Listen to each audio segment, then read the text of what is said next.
बेटा आज का हमारा टॉपिक है कार्बन। कार्बन क्या है? ये एक तत्व है, ठीक। इसको कैपिटल सी से रिप्रेजेंट करते हैं हम लोग। Carbon, CARBON।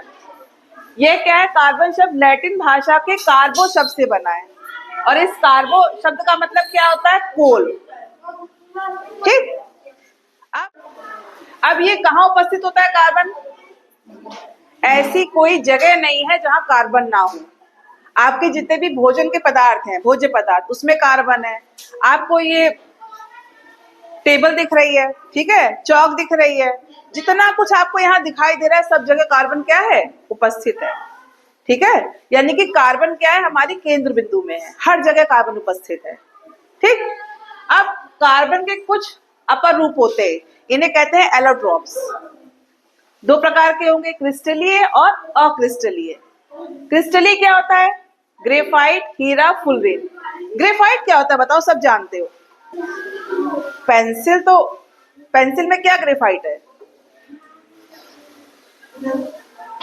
ये जो पॉइंट है ना, जिससे हाँ जिसकी लीड होती है ना, इस पॉइंट से आप लिखते हो, यही ग्रेफाइट है, पता है? ये आपका ग्रेफाइट है। तो ग्रेफाइट क्या है? देखो, कार्बन ही तो है, कार्बन के तो अपर रूप है ये। तो आप जिस पेंसिल से लिखते हो, इसमें जो इसकी लीड होती है, इसी को ग्रेफाइट कहते हैं, ठीक। और क्या होता है? हीरा। हीरा सब जानते हो, आभूषण के रूप में इसका इस्तेमाल करते हैं। फुलरीन क्या होता है? ये भी एक स्ट्रक्चर होता है कार्बन का, C60 कहते हैं इसको।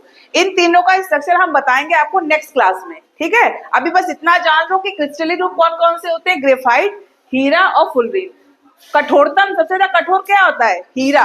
हीरा बहुत हार्ड होता है, ठीक है। उसके बाद अक्रिस्टलीय रूप कौन कौन से होते हैं कार्बन के? चारकोल, काजल, कोक और कार्बन गैस। चारकोल क्या होता है? तीन प्रकार का होगा, कास्ट चारकोल, जंतु चारकोल और शुगर चारकोल। अब ये कास्ट चारकोल क्या होता है?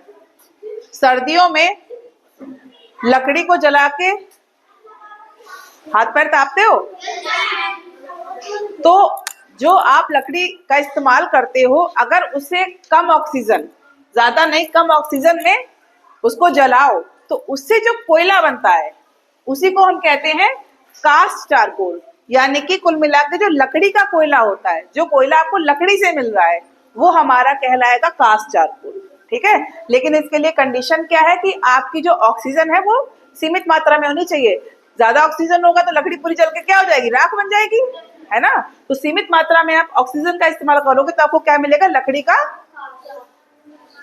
कोयला। इसे कास्ट चारकोल कहते हैं। जंतु चारकोल, अब जंतु लिखा है, यानी कि वो कोयला जो आप जंतुओं से प्राप्त करते हो। जो हमारा कोयला धरती के अंदर है वो कैसे बना है? जीव जंतुओं और पेड़ पौधों जो उसके अंदर दब गए, उससे तो बना है। तो यानी कि दोनों प्रकार का है, उसमें कास्ट चारकोल भी है और जंतु चारकोल भी है। जंतु चारकोल कैसे बनेगा? जंतुओं के अवशेष से बनेगा ना, जंतुओं को जलाने से उनसे जो बनेगा वो जंतु चारकोल। नेक्स्ट क्या है? Sugar charcoal. शुगर चारकोल क्या होता है? आप शुगर को H2SO4 यानी कि सांद्र सल्फ्यूरिक एसिड में रिएक्शन कराओ, तो क्या होगा? जो सल्फ्यूरिक एसिड होगा वो शुगर यानी कि चीनी की जितनी भी मात्रा पानी की है, चीनी में जितना भी पानी है उसको अवशोषित कर लेगा, और क्या बनाएगा? कार्बन और वाटर। ऐसे हमने क्या ली? शुगर यानी कि चीनी, ठीक है। और इसमें क्या डाल दिया? सांद्र H2SO4 यानी कि सांद्र क्या? Sulphuric acid. तो ये सल्फ्यूरिक एसिड क्या करेगा? जो चीनी में जितनी भी पानी होगा उसको अवशोषित कर लेगा, ठीक है। तो पानी अलग कर देगा और कार्बन आपको मिलेगा। जो आपको ये कार्बन मिला है इसको हम कैरामेल भी कहते हैं, ठीक है। इसे क्या कहेंगे? कैरामेल। तो ये हमारे क्या, तो ये क्या है? कार्बन के अपर रूप है, क्रिस्टलीय और अक्रिस्टलीय। क्रिस्टलीय कौन से हो गए? ग्रेफाइट, हीरा और फुलरीन। और अक्रिस्टलीय में चारकोल, काजल, कोक, कार्बन गैस। अच्छा, ये काजल क्या होता है? काजल क्या होता है? आप लगाते हो ना आंखों में, जो आप आंखों में लगाते हो उसी को काजल कहते हैं। कैसे बनता है काजल?